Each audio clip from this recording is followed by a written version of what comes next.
Welcome to Lecture 9 of Mind and Reality. Today's lecture, we're going to cover Frege's argument on sense and reference one more time. Let me explain. Last week in Lecture 8, we thought about Frege's argument on sense and reference. This for us is absolutely fundamental. Mind and reality is, of course, about having points of view on the world. What Frege's argument about sense and reference shows us is that having a point of view on the world cannot be just a matter of being related to certain objects, things that you perceive or think about. It's also a matter of being related to those objects in a particular way. They have to be, as Frege might say, presented to you in one way or another, or you're thinking about them in one way or thinking about them in another way.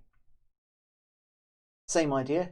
I might be thinking about one object, you might be thinking about the same object, but we could well be thinking about that object in different ways. And so it could not be at all transparent that two people are thinking about the same object. Beautiful argument from Frege. What I'm going to do today is a little bit unusual. I haven't done this before. Today I'm going to go over the argument one more time, starting from the beginning. Not to repeat exactly what we did before. What I'm trying to do is to approach the argument in a more fundamental way. To that end, I'm going to introduce you to the notion of a proposition. I find the notion of a proposition very difficult to understand, like the notion of a number. It's a tiny bit technical, and I have to admit to you that I'm not going to do a brilliant job of introducing it, because I'm not really sure how much to say, and also, if I'm really honest, my own understanding of propositions, like my understanding of numbers, is somewhat limited. So I'm going to do my best to give you the minimum that you need to know about propositions.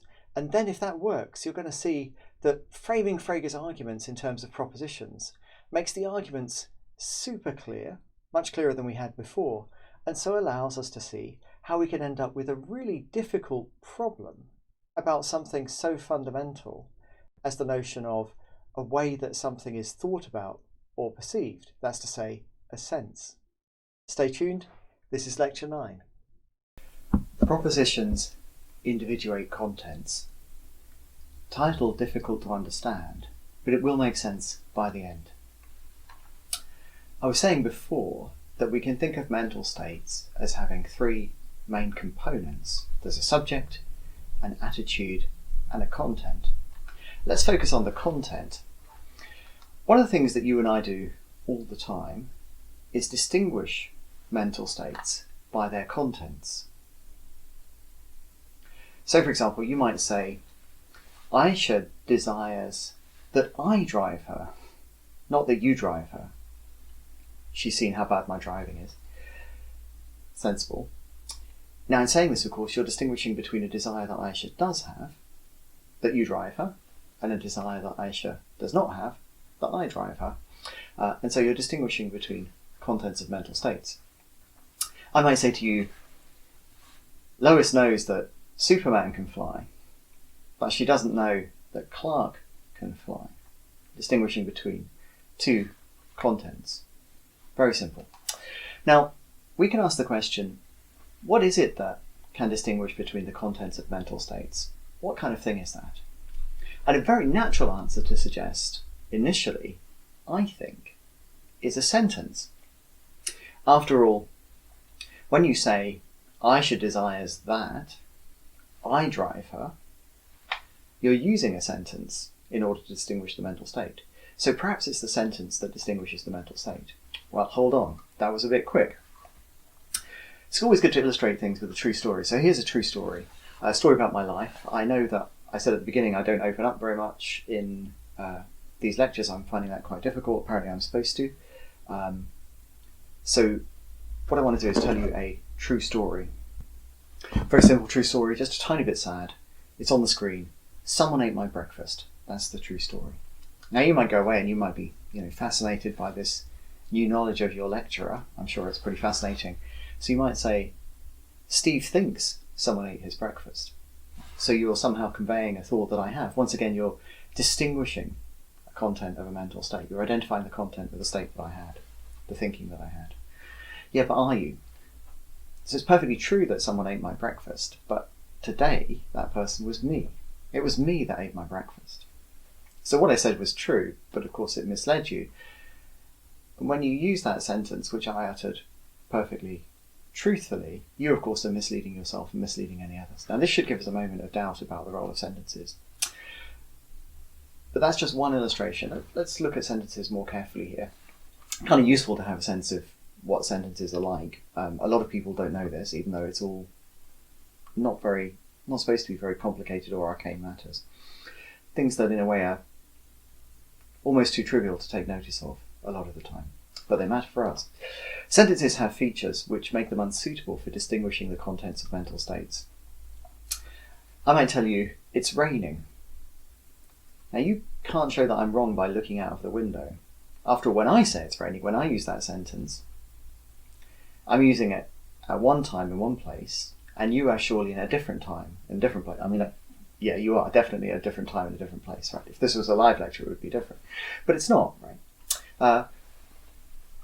When I was teaching first year logic, some of the students started a Facebook group called Logic Makes Me Die Inside. Now I was very excited about this because I'm not really on Facebook. I've never really been the subject of a Facebook group before. And I was very struck that they chose to call it in this kind of ironic way, because clearly they were signalling enthusiasm for the subject of logic. I'm sure you'll be equally enthusiastic. Anyway, that sentence, logic makes me die inside, contains this interesting component. Right? So if I were to say that, it definitely wouldn't be true. Right? Logic is a big part of my life. But if someone else were to say that, it might be true. It's possible. Right? It's not logically impossible. So sentences have exhibit what we call indexicality. That's to say they have components like me, and what the me picks out varies depending on who's using the sentence. What the me picks out varies on who's using the sentence. And generally with these indexicals, what they pick out depends on who's using the sentence, where they're using it, how they're using it, and so on. Second feature of sentences is illustrated by the assertion, you have to turn on your headlamps when it's raining in Sweden. That's a very puzzling assertion, right? How do I know it's raining in Sweden? An illustration of the ambiguity of language. Of course, the idea is that you're supposed to turn on your headlamps in Sweden when it's raining in Sweden, but not outside. Anyway, it's better not to explain these things, isn't it? Sentences are ambiguous. That's to say that there are different, quite legitimate interpretations of sentences, and it will not always be the case that the interpretations are just all parts of one thing. Here's a third illustration. Here's an illustration of a third feature of sentences. If I say dogs must be carried, most people have a pretty clear idea of what that means, right? So if you have a dog, you've got to carry it. But if you haven't got a dog, it's okay to proceed. You don't need to go and find a dog and pick it up and carry it in order to proceed. By contrast, if I say shoes must be worn, again, most people have a pretty good idea about what I mean here.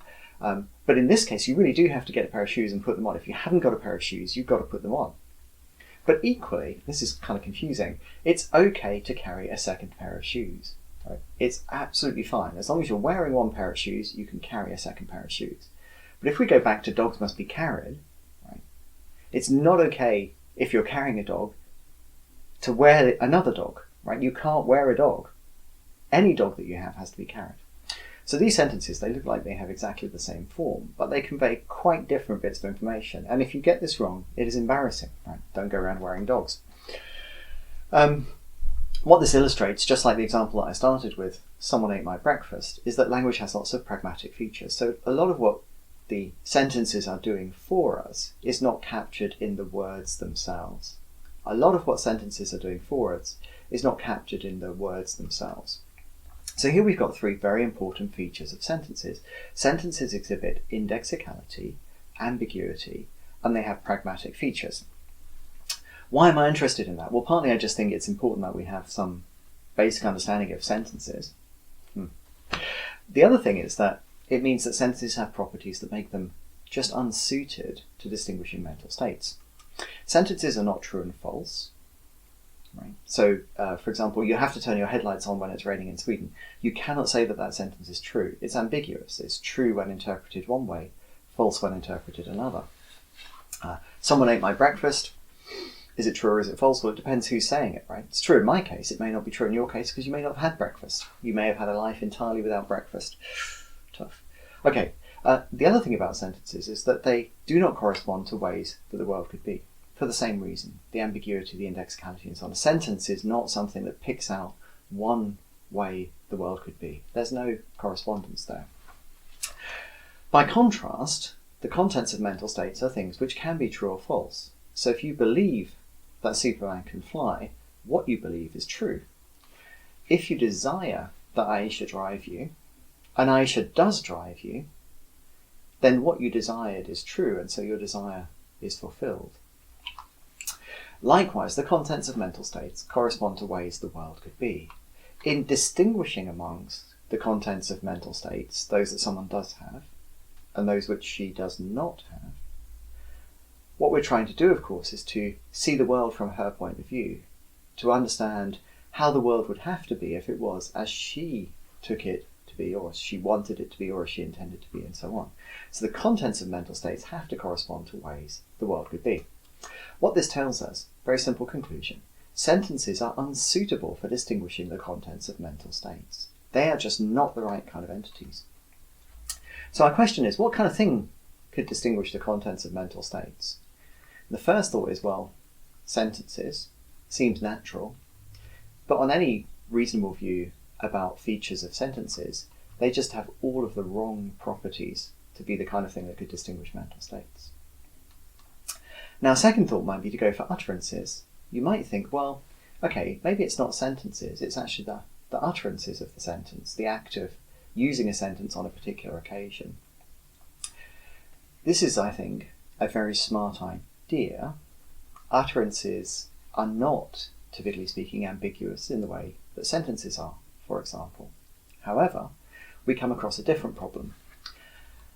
You make an utterance, that's something that happens on a particular date and time, and that utterance is only available to people who either know of it by acquaintance or can somehow describe it. So utterances are not particularly portable things. They're not things that I can get hold of and just reuse, and people that I've never met before 1,000 years later are still going to be able to keep using. Utterances tend to be somewhat idiosyncratic to individuals, and that makes them a poor choice for individuating that makes them a poor choice for individuating the contents of mental states, for distinguishing them. After all, that would mean, if we used utterances, that would mean that basically everybody had their own set of things to distinguish the mental states, based on their own particular experience and knowledge of what had been uttered. That's not going to work. Very clearly, that's not going to work. Let's put that aside.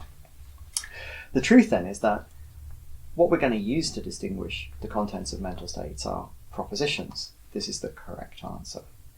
The problem is that this answer doesn't really take us very far at all, because after all, we don't know what propositions are. So here's a quick summary. We need propositions to distinguish the contents of mental states, but we need to know what propositions are.